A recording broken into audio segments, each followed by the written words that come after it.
What's up mga ka-anime? Before we proceed to Chapter 11, onting recap muna tayo sa Chapter 1 and 10 ng Tokyo Ghoul series. Pero kung di ka pa nakasubscribe sa aking YouTube channel ay baka naman, pwede mo rin i-follow ang aking TikTok account. Without further ado, pag-usapan na natin yan. Let's go! 記憶姿が重なる神神楽 Isang ordinaryong college student si Ken Kaneki ang main protagonist ng Tokyo Ghoul series. Nakipag-meet siya sa babaeng nagngangalang Rise Kamishiro na isa palang ghoul. Dahil sa accident, ang organ ni Rise ay nailipat kay Ken Kaneki.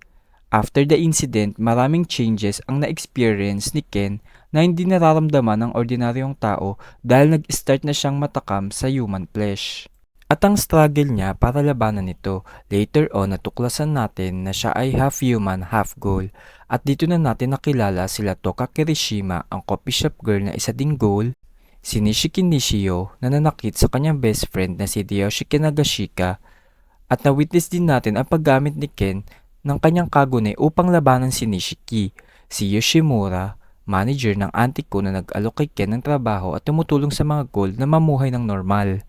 At ang pag-appear ng mga ghoul investigator na sila Koryo Mado at Kotaro Amon, ang mag-ina na ghoul na sina Roko Fuguchi at ang kanyang anak na babae na si Hiname Fuguchi. I hope na nakakasunod kayo sa ating kwento. Simulan na natin ang Chapter 11.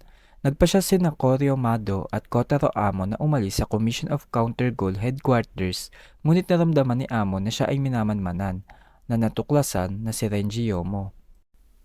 Hiniling ni Yoshimura kay Toka Kirishima na kuhanan si Ken Kaneki ng mask sa kanyang day off at baka maligaw daw si Ken kung siya lang ang mag-isa at sinabing dapat lahat ng ghoul ay mayroon nito.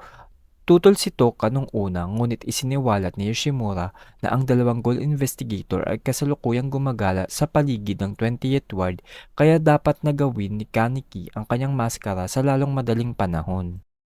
Noong Sabado, umalis si Ken at Toka Kirishima para kunin ang maskara. Gayunpaman, pinag-aaralan ni Ken si Toka at naa-amaze siya na kung paano namumuhay ng normal si Toka sa buong maghapon, at kapag ka pinagmasdan mo nga ito ay di mo akalain na siya ay isang ghoul. Pagkatapos ay tinanong niya kung saan eksakto sila pupunta, ngunit dumating sa suspicious place. Pumasok sila sa High Artmas Studio at nakilala ni Kaneki ang may-ari na si Yuta, na responsable sa paggawa ng mga maskara.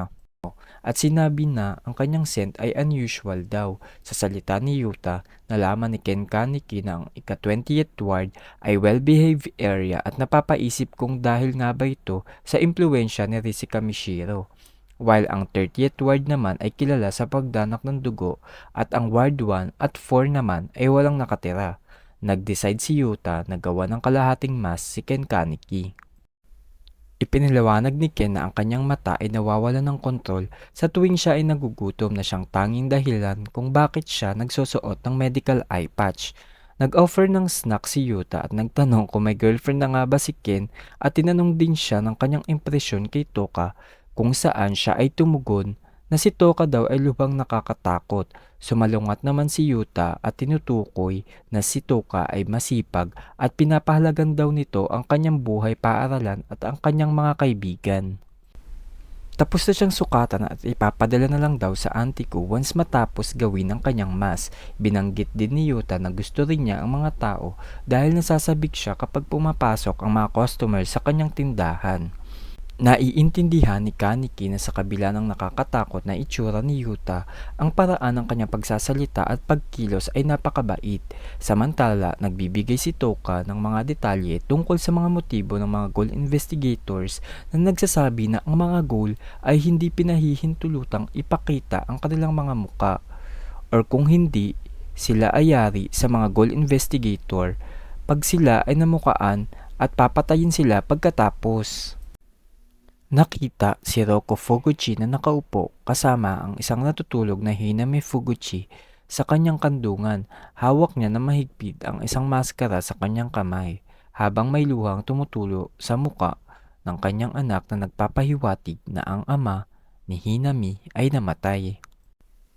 So ayun na nga mga ka-anime, in this chapter nakilala natin si Yuta, ang responsable sa paggawa ng mga mask ng mga goal. Kaya kung nagustuhan mo ang video na to ay please like, share, and subscribe at hanggang sa muli mga ka-anime!